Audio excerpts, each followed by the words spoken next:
So today we're having a field day, and we've invited people out to check out our diversified agriculture systems. One of those pieces is agroforestry. We've been implementing trees for the last 5 years, but in the last probably 3, we've realized we have a hotter planet. We are going to be dealing with a lot more drought and higher and extreme heat. And we need shade. And so we have some shade structures that we move around with our animals, but trees are really some of the best pieces of our farm that are resilient. And I consider trees kind of our insurance policy. They help with the water cycle. I mean, any kind of perennial helps with the water cycle, but it also, where animals can get under to get shade. They're more productive when they are less heat stressed. And so we started integrating silvopasture. We planted our first silvopasture here this year. So they're very small trees, year-old trees. And by year 3, we'll be able to graze those with sheep only, not cattle. It's okay if the sheep start to eat some of the lower leaves. It's actually good for the tree. And within 5 years, by 10 years, we'll probably thin out some. And then, those trees they're all hardwoods, native hardwoods. They're gonna be here for 100 years, we hope. So it's just a really great way, as we're integrating some trees into our agriculture system. It's another added attribute for us to be resilient. So how did we decide to incorporate more trees into our system? I guess it kind of goes along with the whole diversity piece of it. We started thinking about nuts and fruits, edible nuts and fruits as a food source. They're making many more kinds of oils and all sorts of sweeteners with natural fruits and nuts. They're really healthy for us. They're healthy for our animals. And as we are a food farm, it's just something that we think we needed to integrate. As well as our climate is changing pretty drastically, and they're an answer to some of the really real hard stresses that we're going to be seeing in our near future, which we're already seeing. And they are, surprisingly, we've been in a drought for the last 3 years. We've planted over 5,000 trees, and you'll see on this field day just the number of survival. Those trees are just hardy and resilient, and when they get to be 50 years old, they're just going to be great. So are there opportunities on our other farm, our family farm, for trees? Absolutely. Shelter belts or windbreaks. There's going to, adding livestock with, silvopasture would be one. Alley cropping is something that I'm really interested in integrating trees with cropland. That's something that we're testing out here on some of the land that we have the silvopasture on, is how do these trees integrate with tile? As we know, majority of Iowa is heavily tiled. So we're looking at hardwood trees that are not water loving, but everyone loves nitrogen, right? So there is a lot of nitrogen flowing through our tiles in Iowa. So we're kind of taking it in baby steps.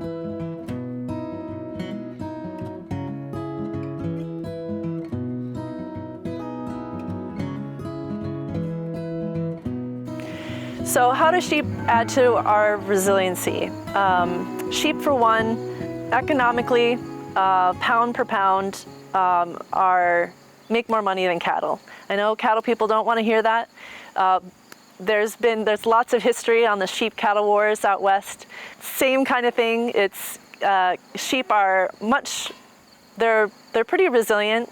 They don't require a lot of, we're getting a lot of higher velocity winds, for example, in the winter and in the summer, and I guess all year round now. And they don't require as much shelter as cattle do, for example. They drink less water. They have multiple births.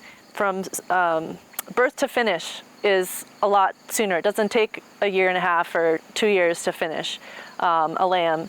And they're just much more resilient in terms of you can use their wool also. There is a demand. You might not think that there is a demand in the United States for lamb, but there is. And there are fewer and fewer lamb producers, not more and more. So the market is really good.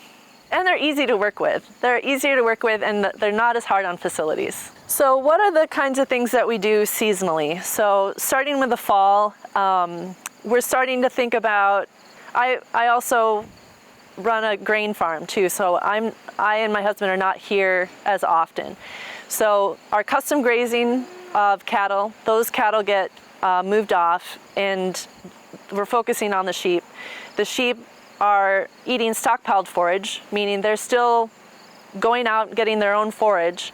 We might not be intensively grazing them like we do during the growing season. We do that up until about January, and then we start feeding some hay. So our chores are pretty limited in the fall because we're focusing on grain. And then in the wintertime, we're bale grazing, so we put bales of hay out on the pasture, and they nibble at those bales. So maybe once a week we're putting some bales out. And then springtime comes, we're shearing, we're lambing, a little more intense in about a 1 month period of time. April is when we lamb. And then in the summertime, we're out in the pasture every day, moving them, daily moves. We use adaptive grazing, so we're looking at the forage height and what they're leaving behind, what they're going into, and making the paddocks smaller or bigger depending on the size of the lambs. I think why this is so fun and diversified agriculture systems are so fun is because there's always challenges and there's always problems to solve. But they're not expensive things, you know? It's not like we're not running we don't run hardly any tractors. We don't utilize a lot of fossil fuel. We don't have a lot of equipment. It's really our brains and our brawn is basically what we use. I want to show people that things like this work, that diversified ag systems work. And I think a lot of people get really stuck in a box and they don't know how to get out of a box. And it doesn't take much to start something like this. It doesn't take a lot of finances or inputs to start something like this. But just to be able to know that grazing works, perennials work, setting aside some acres, not for CRP, but working lands, you know, perennial integration works. It's not farming for the environment. It's farming for yourself. The farmer gets to keep more of that dollar. You're a price maker, not a price taker, and there's a lot of freedom in that. And I think a lot of people don't.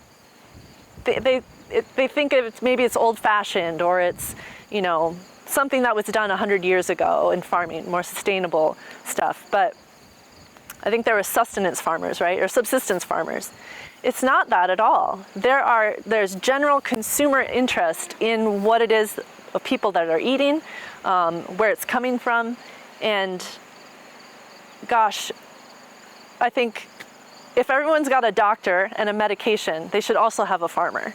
So what are some of the first things that I think about when I wake up in the morning and I gotta do? Well, usually I think about them the night before, but when I wake up in the morning, I'm just excited to get outside, or actually to my office, because sometimes in the office you make more money doing that sometimes than actually being outside doing the physical stuff. And I am so lucky I have a husband who just loves animals and loves working with the animals and grazing, and he loves to take that on.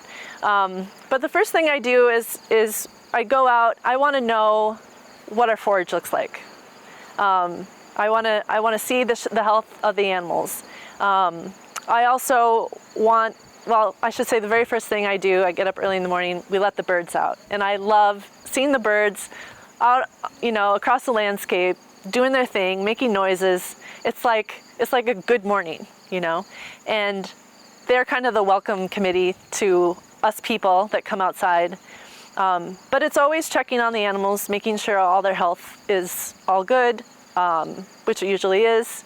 When you let animals outside and they're living on the land and eating bugs and all sorts of things, they're just healthier in general. I don't have an average day, like what I do, something that I do every single day. Johnny does, you know, his first thing is he goes out and he starts setting up a new paddock, you know. And how do the sheep need to get fed? How do the cattle need to get fed? Did my dad discourage me from farming? No. Actually, when I was living in California, both my sister and I were living in California, and we would come back and help, once in a while. Some of the harvest, some of the planting. And I think he'd tap us on the shoulder and say, hey, did one of you want to come back and farm? He was getting to the age where he's thinking about retirement, what to do next, and downsizing.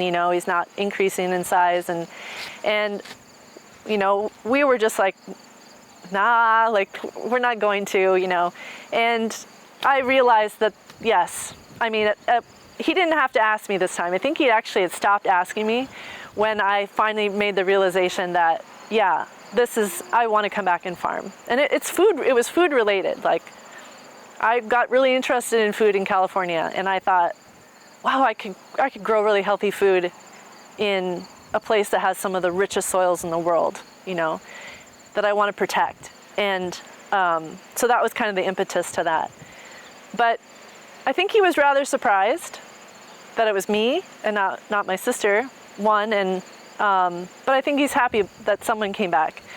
But he never discouraged me. He never discouraged either of us to not farm. One thing that I've always remembered that he would tell me is that the land will always provide. If you steward it well, it will always provide. And I think I've taken that with me every day. So our daughter is 10 years old. She has told us that she wants to be a substitute teacher and a farmer. I'm happy with that. She's 10. And she wants to do that. I'm all for it. She loves, collecting eggs, and she'll let the birds out. She'll put the birds in. She'll help us round up, pigs and move the sheep. And she's out there. And I think one of just the greatest things that we can give to our children is the ability to get their hands dirty in the soil and touch animals and see cool flowers and plants and animals. I wish we could give all that opportunity to every child.